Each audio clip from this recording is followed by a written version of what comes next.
বারাসাতের অগ্নিকাণ্ডের খবর আপনাদের জানাবো, যেখানে পরপর কারখানায় আগুন লেগেছে এবং পুরোপুরি আগুনের গ্রাসে চলে গিয়েছে কারখানা।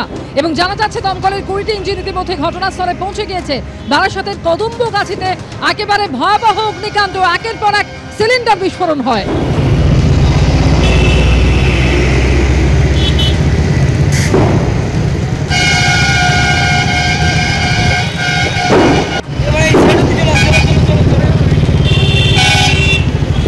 ছবি আপনারা দেখতে পাচ্ছেন, একেবারে ভয়াবহ আগুন লাগে কদম্বগাছিতে, একের পর এক সিলিন্ডার বিস্ফোরণের শব্দ শোনা যাচ্ছে।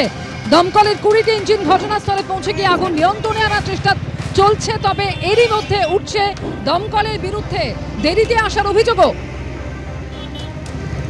গেট ভেঙে ঢোকানো হয়েছে দমকলের গাড়ি, একের পর এক সিলিন্ডার বিস্ফোরণ। দমকলের 20টি ইঞ্জিন ঘটনাস্থলে পৌঁছে গিয়ে আগুন নিয়ন্ত্রণে আনার চেষ্টা চালাচ্ছে।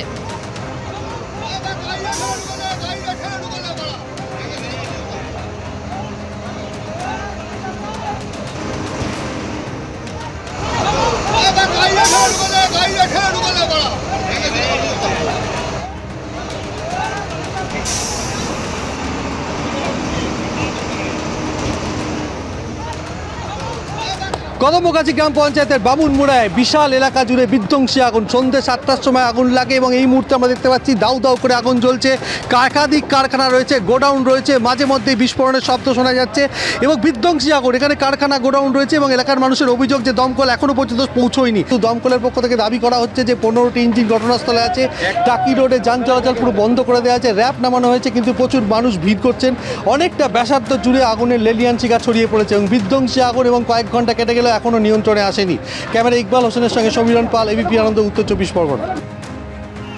দেখলেন সেই সময় ছবি, যে সময় একেবারে ভয়াবহ আকার ধারণ করে বারাসাতের কদম্বগাছি, আর সেখানে একের পর এক কারখানায় আগুন লেগেছে বলে জানা যাচ্ছে। স্থানীয় মানুষ তারা দমকলের বিরুদ্ধে দেরিতে আসার অভিযোগও তুলছেন। কি বলছেন স্থানীয় মানুষ, শুনবো। আগুনটা লেগেছে সন্ধ্যে 7টা নাগাদ।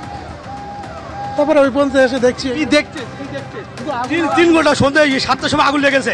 3 ঘন্টা পর তাও 3টে পাইপ লিটার ঢুকে থাকলে আগুন নেভাতে পারি। ঠিক টাইমে আসলে এই আগুন লাগতো না।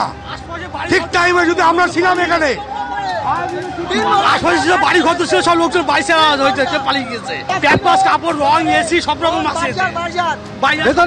ভেতরে কেউ না, ভেতরে আটকে সব পালিয়ে গেছে, সব পালিয়ে গেছে।